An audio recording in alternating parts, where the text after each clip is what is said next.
Rob Bro. He's your sports bro at KKAM.com and the Talk 1340 app. You guys are not doing any pass blocking. You're just stepping aside and letting them walk in. Pop, pop, pop, pop, pop, pop, pop. That's what I want. All of you around that ball. What's wrong with y'all? Y'all play like some little girls. Y'all like y'all never played football before. These guys are nothing. You hear me? They breathe just like we do. Yes, sir. They sweat just like we do. Do you hear me? They went through 2 days. We went through 2 days in 110-degree heat. Yes, sir. I want you to hit everything to move. If the ref gets in your way, you hit him. Okay, then, let's play. But they're cheating us too. They're against us too. This is our team. This is us. Let's go right now. Let's get it off now. Let's go.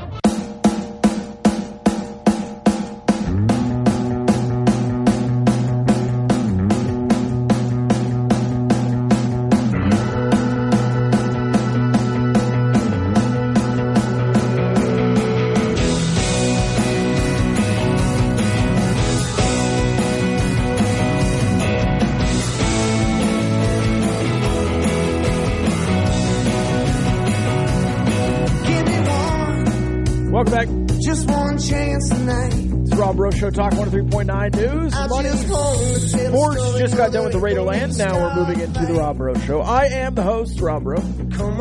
You are the co-host. You can text in 806-855-3712. It is Power Ranking Thursday.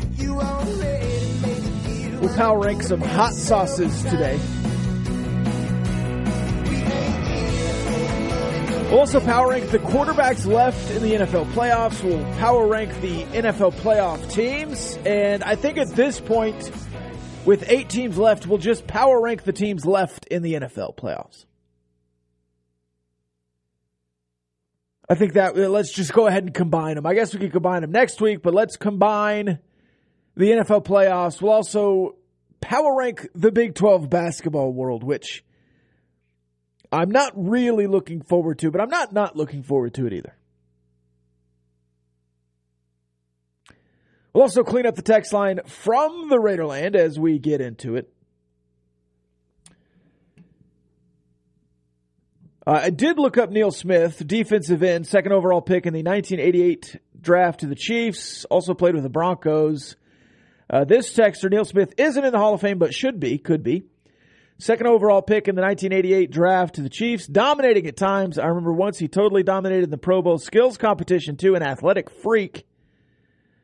I have a question for you too. What are your thoughts on the flag football Pro Bowl? I've said for the last few years, if you're not going to tackle, if you're not going to do this, if you're not going to do that, just play flag football. And they took it seriously. They're going to play flag football. And they've gotten away from the specific skills competition, I think, to go more toward we're just going to play games. We're going to play dodgeball. And I think there's like a long drive challenge and maybe a home run derby or something. Just kind of a, hey, let's just have some fun for the weekend. And I like that. I think that's a fun thing, especially if it's a destination for fans. Hey, go meet some Pro Bowl players. They're going to play some flag football. You can go around, watch some guys hit golf shots and play baseball. It's just fun to watch big athletic dudes do big athletic things, I guess. You know, maybe if I was trying to take a vacation around February, I would want to go to the Pro Bowl someday. But in this current iteration, I don't really see it being a huge draw for me personally. Every time I hear Joe Montana, I think of this quote from the Waterboy. Look at him tackle. I haven't seen a tackle like that since Joe Montana. Joe Montana was a quarterback, you idiot.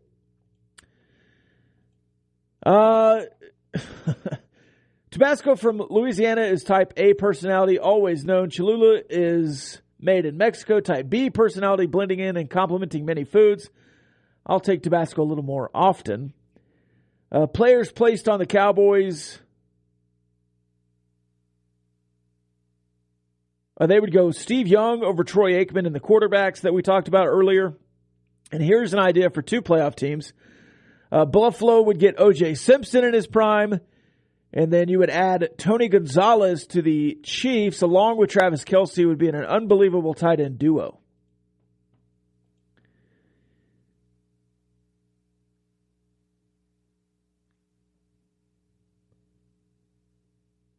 This texter still confused about big boy conferences. That is a thing we've talked about for months. If you're just joining or you're new to the program, I'm not going to explain it. We can talk about it later. But when he says big boy conferences, it just means that you're going to get away from the AAC and the Sun Belt and go to a Power 5 league with just the Power 5 teams. And instead of 130 teams, you have 60 teams.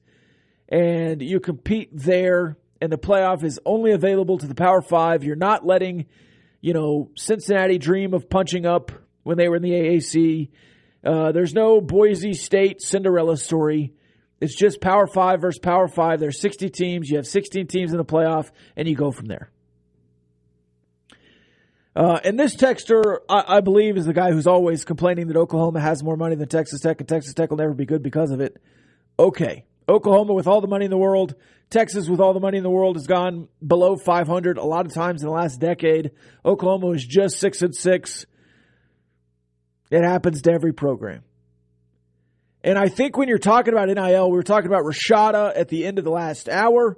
Rashada, the Florida quarterback who was committed to Miami, went to Florida, signed his NLI because the NIL was huge. I think they promised him $13 million. They couldn't even get the first payment across the board, which I guess is like $1 million a month. If you're looking at a 12-month year, they could not pay the January payment. He is not even enrolled in the school, so his NLI is going to be released, I believe. He didn't even get a whiff that they were going to make the payment, so he hadn't even been going to school. He wants to play spring football somewhere. I think he's going to go back to Miami. We'll see if he can get enrolled in time. I'm sure he can, and he'll take that money instead. And that's the problem with offering $13 million. If you don't have it, it makes you look bad. And if a school wants to offer one kid $13 million, go for it. I don't think Texas Tech wants to live in that world. Well, they can't live in that world. Okay, they can't. And I don't think they want to. By the way, there are some guys involved in the Texas Tech football program, boosters, that have a net worth starting with B. It's just not fiscally responsible to pay one player in a college football team $13 million. Now, if that turns into the going rate, I mean, eggs are like $12 a dozen now. If there's some crazy inflation and in 10 years that's the going rate for a quarterback, Texas Tech can do it. But I don't think that's going to be the case. I think it evens off lower rather than higher. And if you think Georgia is just now winning national championships because they got NIL money, you're also sadly mistaken. Georgia was always recruiting at a high level. Georgia will continue to recruit at a high level. And Georgia could get 24 stars with no NIL money or very little of it. There are still enough great college football players that want to go be college football players because they want to play college football.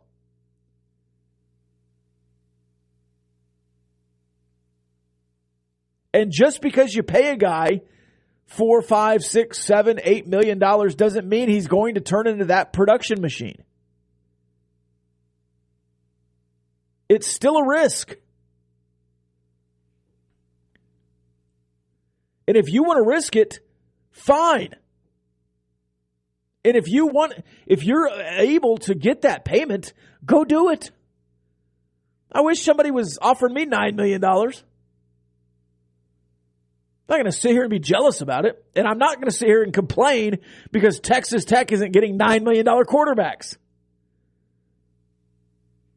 Be a baller on a budget.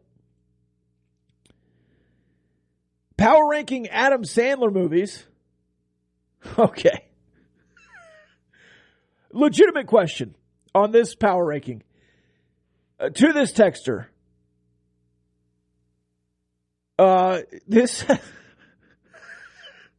Okay, now I know they're trolling. The next text is OJ to the Bills would be a killer addition. Okay, now that I know that you're a comedy fan, the top 5 Adam Sandler movies for this power ranker: number 5, Ridiculous 6; number 4, 8 Crazy Nights; number 3, Happy Gilmore; number 2, Billy Madison; number 1, Waterboy. Ridiculous 6 might be the worst movie ever made. Legitimately, one of the worst movies ever made. It would be in my bottom 5 of Adam Sandler movies, along with Jack and Jill and Hubie Halloween. I don't know that I could name 2 others off the top of my head. 8 Crazy Nights, very underrated. Happy Gilmore, Billy Madison, Waterboy, the classics. Mr. Deeds would be in my top 5. I love that movie. And then I would probably put, as far as Adam Sandler movies go, I don't think 8 Crazy Nights would be in there. Big Daddy might be my 5. So I like your top 3. I would add Big Daddy and Mr. Deeds. Ridiculous 6 is a wild, wild addition to a top 5 Adam Sandler movies. The same texter: schools can't offer NIL money, boosters can.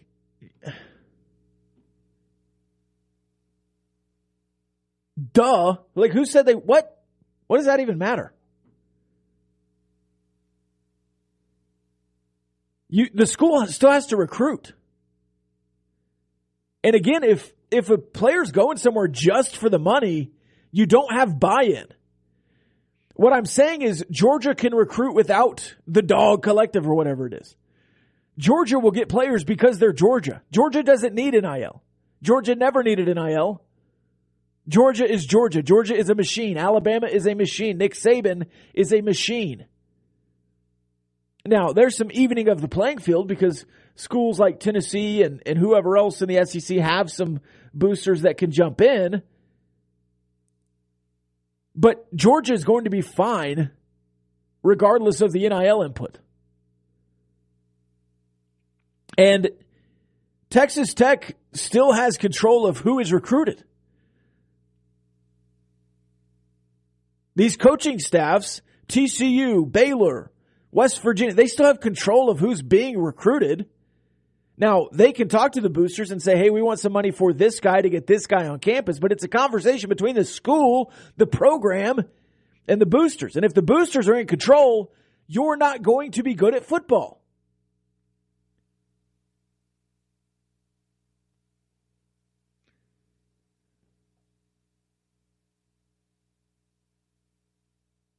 This off the text line: Rob, great show, thank you, and enjoying the NIL money discussion. Is it true that Tech basketball players in the college starting 5 are all getting $100,000 to $250,000 this season?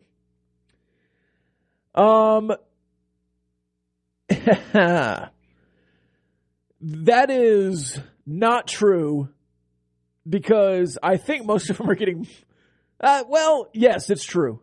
It's true. I think. I could probably find out for sure, but I would say that a few of them are getting even more than that. I think people would be surprised at how much Texas Tech basketball is actually paying. The texter on the Adam Sandler Ridiculous 6, I agree it's terrible, but I feel like that's what makes it good. You know what? I need to rewatch it. I probably need to go back. I might appreciate it for what it is now, or maybe I need to get in the right headspace to watch Ridiculous 6. Obvious spoof on a Magnificent Seven. I think, who is it? Dan Patrick is like Abe Lincoln or something playing poker. Taylor Lautner's character is what really killed it for me. I guess I'm not a fan of his brand of comedy. Anyways, more power rankings to come. We will power rank the hot sauces coming up. We'll power rank the Big 12 basketball schools. We'll also power rank the NFL playoff remaining teams. All that and more when we come back on the Rob Breaux Show. Talk 103.9 News, Money Sports.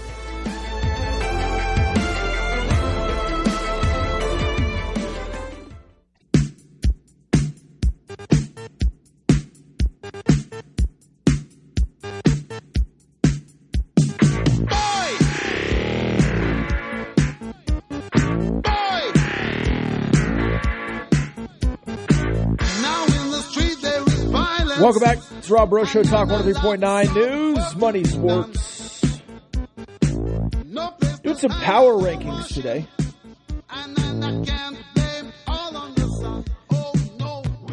Let's go ahead and get into some Big 12 basketball. Before we get back into the NFL, we also will get into some hot sauce power rankings today. But I do want to go through the Big 12 power rankings right now, and I've done them 1 through 10. I was thinking about doing some tiers, but I think for now I'll just go 1 through 10. But I think there's 2 tiers. I think there's Big 12 champion contenders, and then I think there's NCAA tournament contenders. I guess there's 3 tiers. And then Texas Tech. And how frustrating it is to say that, I understand, but it is what it is at this point. You have 9 top 40 teams in KenPom, and then you have Texas Tech at 62. Now, win a game and you'll shoot up. Sure. That's how the Big 12 works. But you have to win a game first. And I think with West Virginia winning against TCU at home, a place TCU has never won, by the way, in Morgantown, I think that helps West Virginia. And Texas Tech losing again, it is what it is. All right. So let's go down the road. I think Kansas State and Kansas are the 2 best teams in the Big 12 right now. Yes, TCU just beat Kansas State by 20, but heads up, Kansas State beat Kansas. I think long term, I really like what Kansas State does. I'll put them number 1. I'll put Kansas number 2. I think Iowa State and Texas and TCU would be the next 3. Just based on some heads up between the 3, I would put Iowa State, TCU, and then Texas. Baylor would be my 6th team. Now, I think those 6 are really good. I think those 6 are really good teams. I think true Big 12 basketball champion, regular season champion contenders are the top 4, with Texas and Baylor in the mix to have deep runs in the NCAA tournament outside the Big 12. The next kind of tier would be Oklahoma State, Oklahoma, and West Virginia. I think, again, just playing some heads up here, Oklahoma State, Oklahoma, West Virginia. And then Texas Tech is the 10th best team in the Big 12, or the first worst, however you want to say it. And if you're going through some power rankings in the Big 12, I think you can get 10 talking heads to give you 10 power rankings. And if I got 10 power rankings from the texters right now, we could probably get 10 different options of power rankings. Whether somebody's putting Kansas first or Iowa State first, whether Texas is higher up or lower, I think Baylor has an opportunity to make a big leap in the next 2 weeks if they keep shooting the ball well, if that defense improves. But right now, the top 4, who I think are still Big 12 regular season champion contenders, would be Kansas State, Kansas, Iowa State, and TCU. And I almost want to take TCU out of there. I think they're good, but I think they're not as good as the other 3, even though they just beat Kansas State by 20. I think in the Big 12, Kansas State was looking ahead to Kansas. And when you do that in the Big 12 and you don't show up like you need to, bad things happen. This off the text line. Rob, can you please scrap the DoorDash slurping commercial y'all play during the break? It grosses me out every time I hear it. Just like the Coke commercials they play at the dadgum movie theater. Nobody drinks a drink like that anyway. Come on, man. That must be an app commercial. Because did that play on the... I didn't hear it. Also, I have to disagree. That Coke commercial at the movie theater, that one gets me good. That makes me want a Coke. You go back out and get a Coke? They slowly fill the whole thing with the popcorn and the Coke. That does get me. Okay. Different strokes for different folks there. I like I don't drink full leaded Cokes very often, but if I'm at Alamo, I don't either, but it still makes me want one. If I'm at Alamo, I'm getting the Cherry Coke. That's the best Cherry Coke in Lubbock.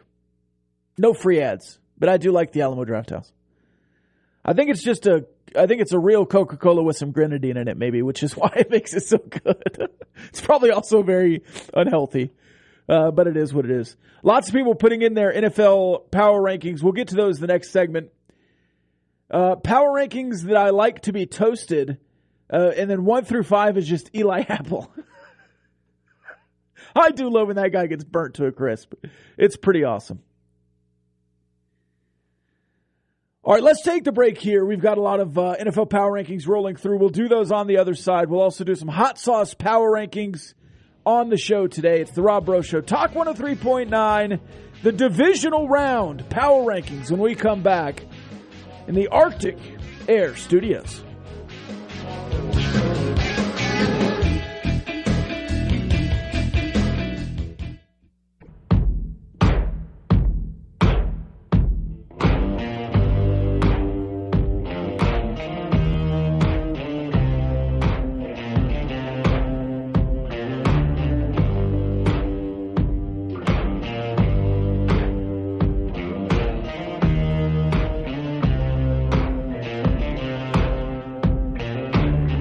Welcome back. It's Rob Breaux Show, Talk 103.9, news, money, sports.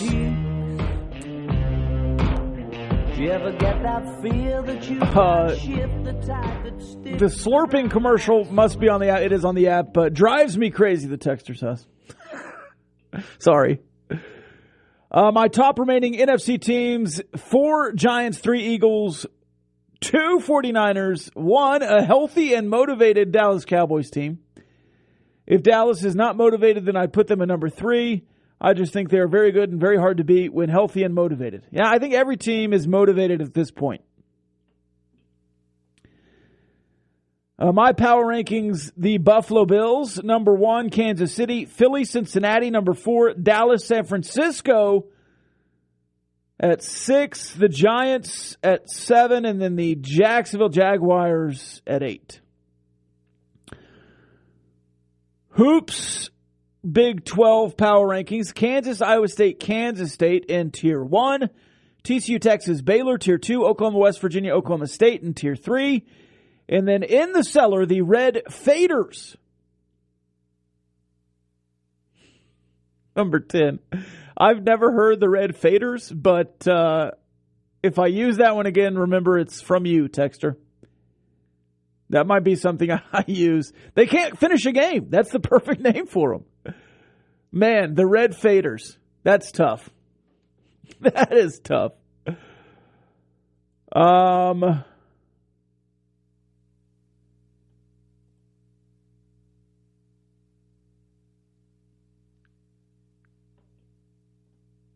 Interesting. All right.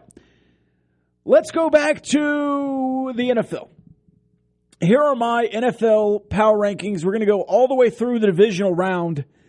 I'm going to go Chiefs, number 1. Number 1, the Chiefs. I think the Chiefs should be in the Super Bowl. Now, it will be a big deal who wins between the Bills and the Bengals. If the Bengals beat the Bills, I don't know who I would pick between the Chiefs and the Bengals. Now, obviously, the Chiefs have to beat the Jaguars first. They should be able to without a problem. Now, NFL playoffs are weird. Strength things happen. But I will say Chiefs number 1, Bills, 49ers number 2. I'll put the 49ers number 2. I think they're the best team in the NFC right now. And I think the Cowboys absolutely can beat them. And if the Cowboys do beat the 49ers, I think I would be hard-pressed to not pick the Cowboys to play in the Super Bowl. Have to do that first. Bills would be 3, Bengals would be 4, and I think that's a very close 3-4. Then I would put the Eagles and the Cowboys right there next to each other. Flip a coin who you prefer to be better than the other. And then the Giants and the Jaguars, 7-8 in that order, right? And maybe this is just the Cowboys, emotional hedge guy in me. I don't want to put them too high. I would love to see the Eagles and the Cowboys play again with 2 healthy quarterbacks. And if Dak Prescott has figured something out and is the Dak Prescott we saw against the Bucs, the Cowboys will be really, really hard to beat. But on the other end of it, with the Cowboys, it's if the DBs can stay healthy because they're really thin at this point in the year. If Leighton Vander Esch can stay healthy throughout the playoffs, if this defensive line starts playing like they did, before Leighton Vander Esch was hurt the first time, because I think he gets them in better positions than they'd been in. If these wide receivers can catch the ball, if they focus on Tony Pollard in the passing game and in the rushing attack more than they focus on Zeke Elliott, if they allow Zeke Elliott to eat in short yardage situations, if all of those things happen, if Dak Prescott is diverse in his wide receiver selection and doesn't get linked on to one guy like Noah Brown for an entire game, if Dak Prescott can run for first downs when available, there's just so many ifs with the Dallas Cowboys. And against the Bucs, all of those ifs hit, and you dominated. Now, the Bucs, I think, were the worst team in the playoffs, at least on the NFC side. I think the Dolphins at the end of the year were pretty beat up and bad, especially with Skylar Thompson. And I think he's a fine quarterback, and he might find a good situation for himself. But, as a rookie, that's a tough situation to come into. But the Bucs just were not a good team at the end of the year. They were a better team at the end of the year than they were in the middle of the year, but they were the worst team in the NFL almost for a stretch there in the middle. And then Tom Brady was Tom Brady and kind of got him going again. Can you punk the 49ers offensive line like you did the Bucs offensive line? No, you can't. They have the best left tackle in the NFL. They have a pretty good offensive line otherwise. Can you punk the 49ers defensive line like you punked the Bucs defensive line? No, you can't. You just can't. They have a guy by the last name of Bosa who is pretty good. And again, I'm really high on the 49ers, and I think the Cowboys can beat anybody, but it's really thin margins from 2 to 5 there, 2 to 6. I mean, from the 49ers, the Bengals, the Bills, the Eagles, the Cowboys, all of those teams are really good. All right, let's get back to the text line.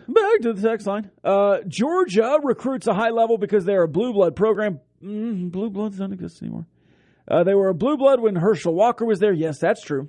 Blue bloods did used to exist. And they will be a blue blood long after Kirby Smart retires. For the record, Kirby Smart has been outspoken against NIL. Georgia will be good at football with or without NIL. I agree with all of that. But I do think the term blue blood is a little bit dead nowadays because, when Oklahoma and Notre Dame and all of these programs, Nebraska, back in the day, were getting all that national exposure and nobody else was, that's what made them blue bloods. Now everybody is on TV every weekend. Everybody has an opportunity to be seen, and with social media, that has really closed the gap. But I do agree that there are schools out there that can recruit on name regardless of what they're doing in NIL. And Georgia is certainly one of those. You're welcome, Texter. I know what you did. You know what you did. Nobody else needs to know. Power ranking free agent kickers to replace Brett Maher for the playoffs. Number 5, my grandma. Number 4, my 10-year-old nephew. Number 3, me, the texter. Number 2, Trey Wolf. Number 1, Jonathan Garibay. Can't wait to see the Cowboys and Indians in the Super Bowl. I mean Chiefs. Silly autocorrect. What NFL producer gets fired because he makes a Cowboys and Indians graphic for a Chiefs-Cowboys Super Bowl? San Francisco and the crazy prospector have a very quarterback-friendly offense. Yes. For young Brock Purdy, they play a bruising style of football that Dallas doesn't match up well with. I might push back a little bit there because when Dallas is good, they're playing in the same style. And Dallas can absolutely play that way. They just don't do it consistently like San Francisco does. So I agree. I agree to disagree. You're right, but not always. And then Deebo Samuel is a huge difference maker, and many have tried to run the jet sweep, but it doesn't work like the 49ers. Yeah, I agree. Just to play devil's advocate here for the Dallas Cowboys, Tony Pollard is a difference maker, and I don't know that the Cowboys use him as well, but the problem is the 49ers also have a guy named Christian McCaffrey.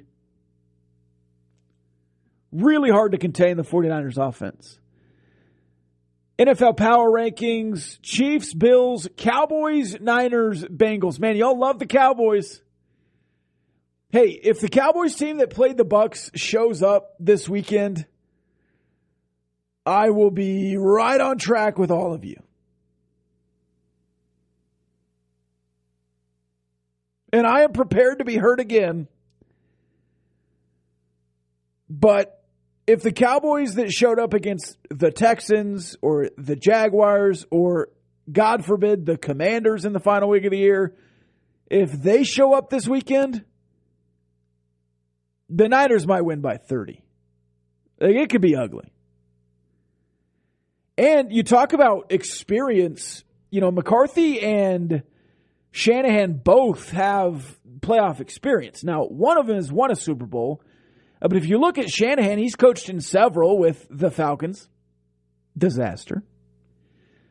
With the 49ers, they gave up a 10-point lead to the Chiefs to lose the Super Bowl.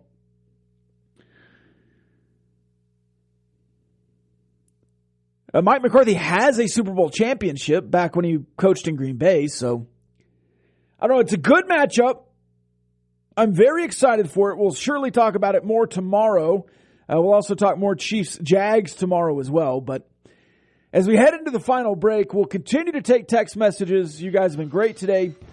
We will also power rank hot sauces. That'll be my final power ranking of the day. You can also power rank anything you want to. 806-855-3712. Send me some more random power rankings. I'll react to those power rankings. We'll also give you my top 6 hot sauces. It's the Rob Breaux Show, Top 103.9 News, Money Sports.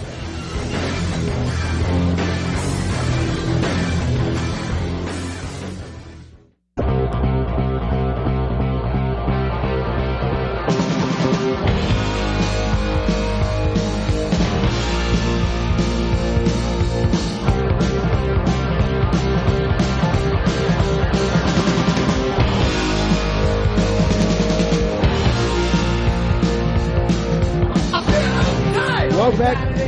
It's the Rob Breaux Show, Talk 103.9 News, Money Sports. Back to the text line real quick. How in the hell is Tony Pollard making table scraps? He's head and shoulders better than Zeke. 3 reasons. Zeke Elliott was drafted number 4 overall. Tony Pollard is still on his rookie contract and was not drafted in the first round, which means he made less up front. He's still on that rookie contract. And then number 3, because they don't need to pay him yet.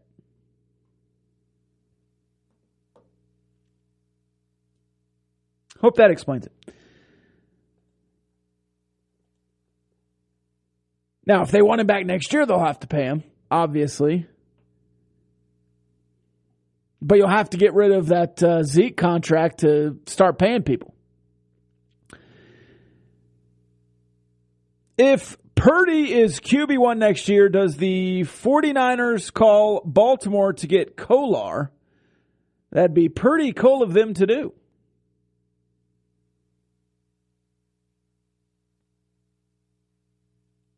Maybe so. That'd be awesome. I like college players that get to play together in the NFL. I don't know if that's a trade that the 49ers would be willing to make, but maybe so. The Cowboys' defensive plan has to defend the play-action passing game, bring up 7 tight, and stay in your gap lanes for that misdirection. What do you see as keys to victory? Yeah, that's interesting. I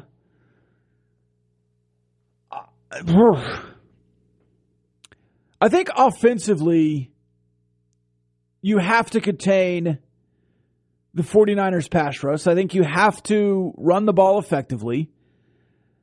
And then defensively, do you just choose a weapon and try to contain them? Do you just say, all right, let's make Brock Purdy beat us and sit back? Or do you say, let's see if Brock Purdy can find some people down the field and just blitz all night long? There's a couple of options. We'll do some keys to victory tomorrow on the Friday edition of the Rob Breaux Show.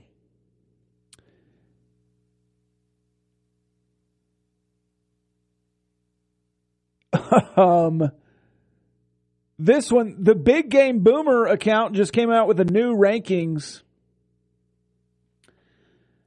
Top 25 best worst college basketball arena nicknames. He's got Texas Tech at number 15 on best nicknames, and he's calling it the Tortilla Factory. I have never heard the United Supermarkets Arena named or called or discussed as the Tortilla Factory.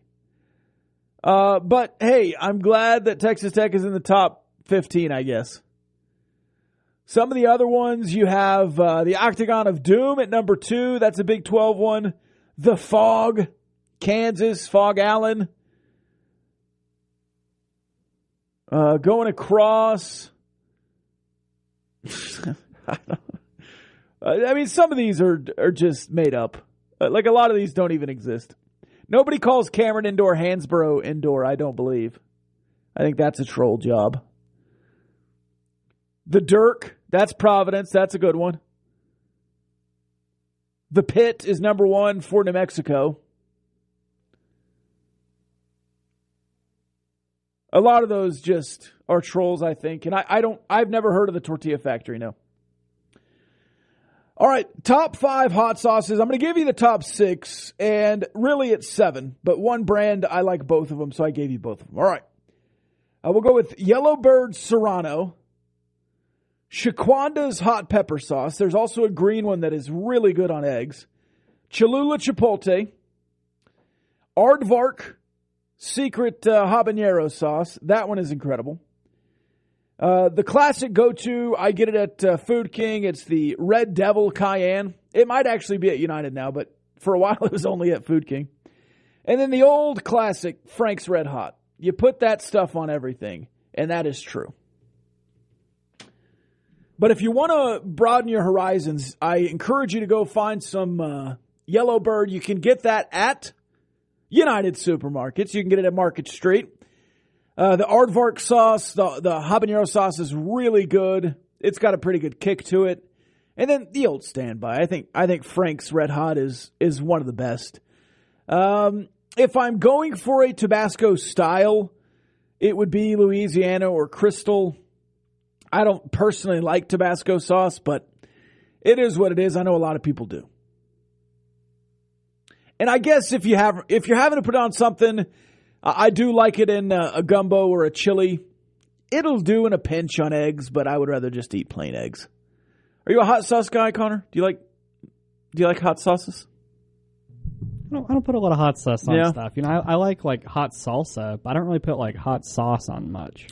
Now that's a different conversation. What's your favorite jarred salsa? Do you have a go-to that you buy?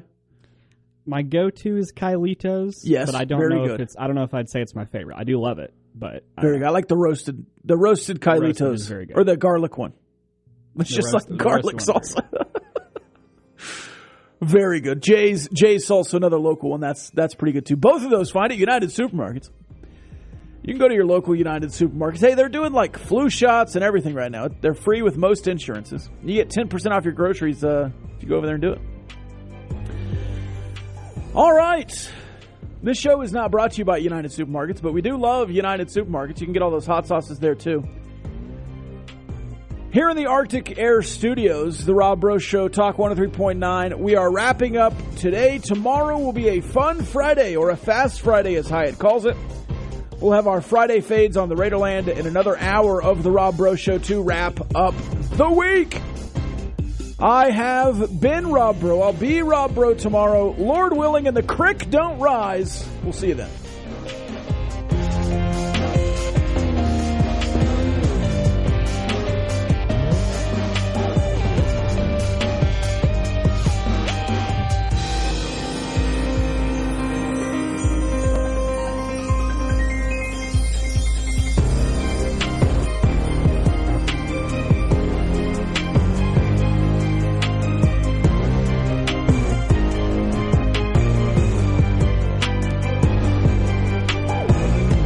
The views and opinions expressed by the participants on this Talk 1340 program are not necessarily the views of Talk 1340, its advertisers, staff, management, or Town Square Media.